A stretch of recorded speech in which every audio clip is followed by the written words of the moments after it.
मैं सुनील कुमार आपका future point में स्वागत करता हूँ। हम पढ़ेंगे टेंस के बारे में। हालांकि टेंस आपने कई बार पढ़ा होगा, फिर भी मैं अपने तरीके से यूनिक तरीके से पढ़ाने की कोशिश करूँगा।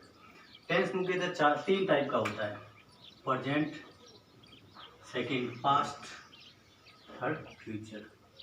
फिर इनके भी चार चार भाग होते हैं: present simple, present continuous, present perfect और प्रेजेंट परफेक्ट कंटिन्यूस।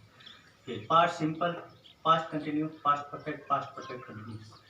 फिर होता है फ्यूचर के अंदर future simple, future continuous, future perfect और फ्यूचर परफेक्ट कंटिन्यूस। टेंस की शुरुआत करने से पहले हम पढ़ेंगे वाक्य के बारे में। वाक्य का निर्माण कैसे होता है, वाक्य कितने प्रकार के होते हैं, और सुविधा की दृष्टि से और इजीली समझने की दृष्टि से हम कंटिन्यूस टेंस को लेंगे: present continuous, past continuous, future continuous. फिर टेंस को एक साथ लेंगे। अब हम पढ़ते हैं अब सेंटेंस के बारे में। सेंटेंस कैसे बनाया जाता है, उसके कितने प्रकार होते हैं, उसके बारे में। सेंटेंस सेंटेंस चार प्रकार के होते हैं। फर्स्ट अफर्मेटिव,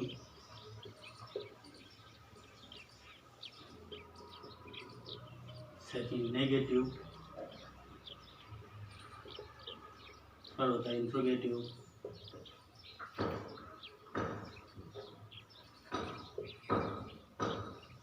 फिर होता है इंट्रोगेटिव नेगेटिव।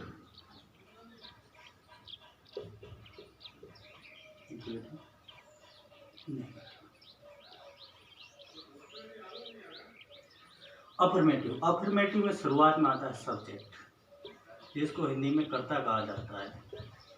उसके बाद आती है हेल्पिंग वर्ब, जिसे सहायक क्रिया कहा जाता है। उसके बाद आती है मेन, जिसे मुख्य क्रिया कहा जाता है। और अंत में आता है ऑब्जेक्ट, जिसे कर्म कहा जाता है।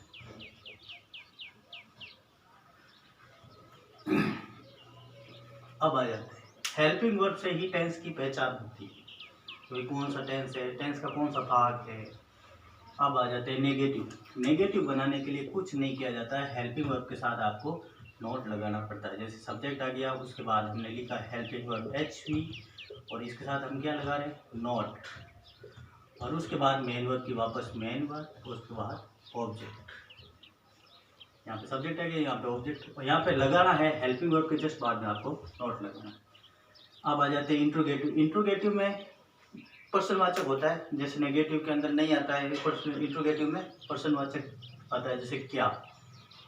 अब आ जाते हैं इंट्रोगेटिव की शुरुआत कैसे होती है। इंट्रोगेटिव शुरुआत में ही हमको हेल्पिंग वर्ब रखनी होती है, हेल्पिंग वर्ब को शुरुआत में रखना होता है।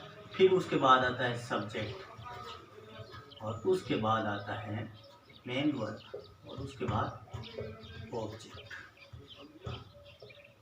एंड में आता है इंट्रोगेशन मार्क। अब आ जाते हैं इंट्रोगेटिव नेगेटिव में। इंट्रोगेटिव नेगेटिव में नकारात्मक और प्रश्नवाचक दोनों का भाव होता है, इसलिए हम इंट्रोगेटिव के हिसाब से प्रश्नवाचक का भाव होने के कारण हम शुरुआत में रखेंगे हेल्पिंग वर्ब, उसके बाद सब्जेक्ट, और उसके बाद आपको लगाना है नोट। नोट क्यों लगाए, क्योंकि ये इंट्रोगेटिव नेगेटिव है, तो सब्जेक्ट के जस्ट बाद में आपको नोट लगाना है। उसके बाद मेन वर्ब, उसके बाद ऑब्जेक्ट। कोई भी टेंस हो या टेंस का कोई भाग हो, इस प्रकार के चारों सेंटेंस उसमें बनाए जा सकते हैं। अफर्मेटिव भी हो सकता है, नेगेटिव भी हो सकता है, इंट्रोगेटिव भी हो सकता है, इंट्रोगेटिव नेगेटिव हो सकता है। इस सेंटेंस का स्ट्रक्चर होता है। अब पढ़ते हैं हम टेंस के बारे में। हम टेंस में सबसे पहले हम सुविधा की दृष्टि से हम कंटिन्यूस टेंस लेंगे: प्रेजेंट कंटिन्यूस, पास्ट कंटिन्यूस और फ्यूचर कंटिन्यूस। कंटिन्यूस का शाब्दिक मतलब क्या होता है, लगातार, निरंतर, मतलब काम का जारी रहना। जैसे प्रेजेंट कंटिन्यूस, प्रेजेंट कंटिन्यूस में क्या होता है, इसकी पहचान रहा है, रही है, रहे हैं, रहा है, रही है और रहे हैं। उसके बाद पास्ट कंटिन्यूस में आपको कुछ नहीं है की जगह था लगाना है। रहा था, रही थी,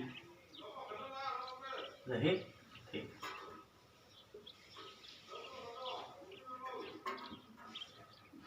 रहे थे। फ्यूचर कंटिन्यूअस में आपको क्या करना है,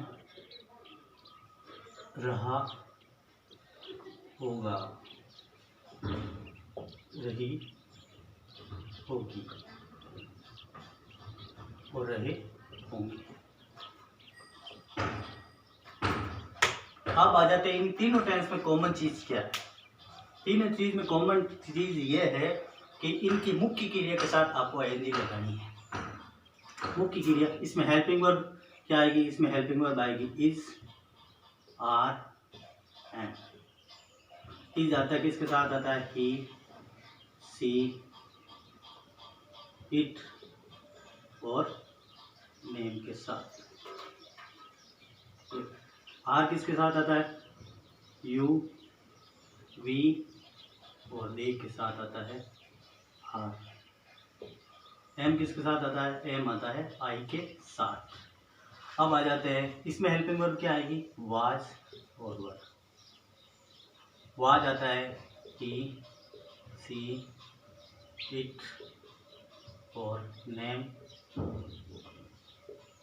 और आई के साथ। तो वर किसके साथ आएगा, वर आएगा यू, वी और डी के साथ आएगा वर। अब आ जाता है इसमें हेल्पिंग वर्ब क्या होगी, विल, बी और शैल बी। विल भी किसके साथ आएगा, ही, सी, इट, नेम और डी के साथ। और ये किसके साथ आएगा, आई और वी के साथ। अब इसमें कॉमन चीज मैंने अभी थोड़ी देर पहले बोला क्या आएगी, मेन वर्ब की फर्स्ट फॉर्म के साथ आपको क्या लगाना पड़ेगा, आईएनजी। चाहे ये टेंस हो, इसमें भी आपको मेन वर्ब की फर्स्ट फॉर्म के साथ आपको क्या लगाना पड़ेगा, आईएनजी। इसमें भी आपको will be plus main verb की फर्स्ट फॉर्म के साथ आपको क्या लगाना पड़ेगा, आईएनजी। यानी कि हेल्पिंग वर्ब के बाद तो मेन वर्ब आएगी। अब कुछ उदाहरण ले लेते हैं, जैसे कि वह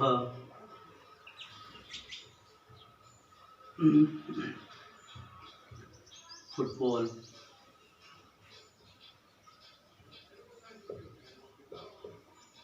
खेल रहा है।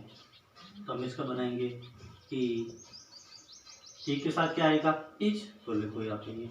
मेन वर्ब के फर्स्ट फॉर्म के साथ आएगी, मेन वर्ब यहाँ पे क्या है, खेलना। खेलने को बोलते हैं हम प्ले। और प्ले के साथ क्या लगाना है, आई, प्लेइंग फुटबॉल। अब इसका नेम इसका बनाना पास्ट में बनाओगे, कैसे बनाओगे, वह फुटबॉल खेल रहा था। तो हम बनाएंगे वह फुटबॉल खेल रहा था।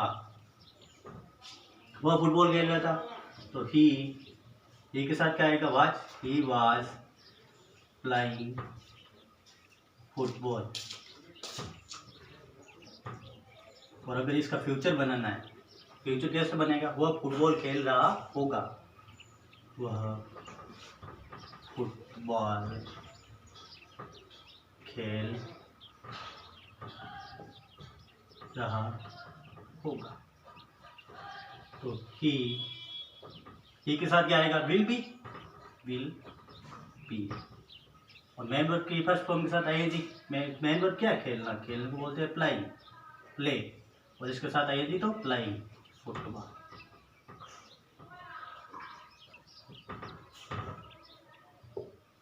ये हो गया अफर्मेटिव। ये सेंटेंस कौन से हैं, अफर्मेटिव। प्रेजेंट कंटिन्यूअस का अफर्मेटिव, पास्ट कंटिन्यूअस का अफर्मेटिव, फ्यूचर कंटिन्यूअस का अफर्मेटिव। अगर इसका नेगेटिव बनाना चाहेंगे तो कुछ नहीं करना है, हेल्पिंग वर्ब के साथ आपको क्या लिखना है, नॉट लिखना है। यहाँ पे क्या लग जाएगा, नॉट। और यहाँ पे भी नॉट, दो के बीच में यहाँ पे नोट लगाना पड़ेगा। ये तो हो गई नेगेटिव की बात। अब आ जाते हैं इंट्रोगेटिव बनाना हो तो कुछ नहीं करना। इंट्रोगेटिव में आपको कुछ नहीं करना, हेल्पिंग वर्ब को सब्जेक्ट से पहले लिखना है, हेल्पिंग वर्ब को सब्जेक्ट से पहले लिखना है।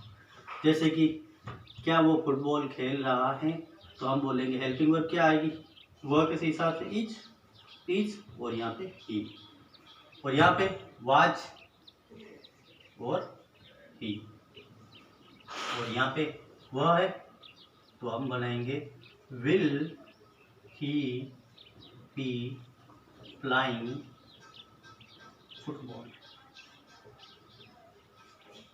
ये हो गया आपका इंट्रोगेटिव। तो इंट्रोगेटिव कैसे होता है? अब इंट्रोगेटिव नेगेटिव कुछ नहीं करना है, सब्जेक्ट के बाद में नॉट लगाना है। Thank you.